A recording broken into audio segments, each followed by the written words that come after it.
61वां दिन। नए अहदनामा में से आज की तलावत मुक़द्दस मरकज़ की अंजील, उसका 11वां बाब, पहली आयत से लेकर 26वीं आयत तक।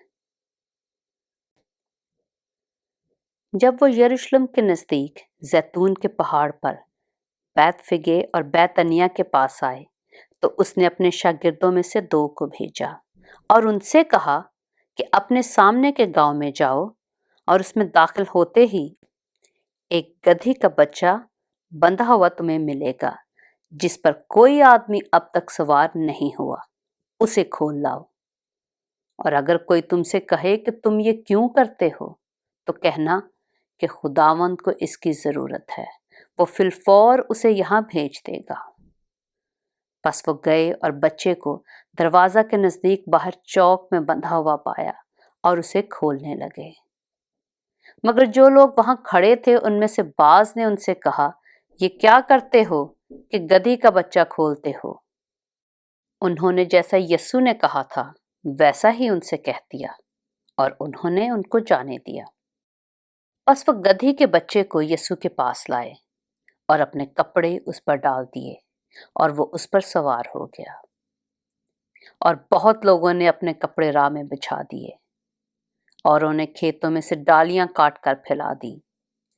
और जो उसके आगे आगे जाते और पीछे पीछे चले आते थे, पुकार पुकार कर कहते जाते थे, होशाना, मुबारक है वो जो खुदावंद के नाम से आता है, मुबारक है हमारे बाप दाऊद की बादशाही जो आ रही है, आल में बाला पर होशाना। और वह यरूशलेम में दाखिल होकर हैकल में आया और चारों तरफ सब चीजें मुलाहजा करके उन 12 के साथ बैतनिय्याह को गया, क्योंकि शाम हो गई थी। दूसरे दिन जब वो बैतनिय्याह से निकले तो उसे भूख लगी और वो दूर से अंजीर का एक दरख्त जिसमें पत्ते थे देख कर गया कि शायद उसमें कुछ पाए। मगर जब उसके पास पहुंचा तो पत्तों के सिवा कुछ ना पाया, क्योंकि अंजीर का मौसम ना था। उसने उससे कहा, आइंदा कोई तुझसे कभी फल ना खाए। और उसके शागिर्दों ने सुना। फिर वो यरूशलेम में आए और यीशु हैकल में दाखिल होकर उनको जो हैकल में खरीदो फरोख्त कर रहे थे बाहर निकालने लगा और सर्राफों के तख्तों और कबूतर फरोशों की चौकियों को उलट दिया। और उसने किसी को हैकल में से होकर कोई बर्तन ले जाने ना दिया। और अपनी तालीम में उनसे कहा, क्या ये नहीं लिखा है कि मेरा घर सब कौमों के लिए दुआ का घर कहलाएगा, मगर तुमने उसे डाकुओं की खो बना दिया है।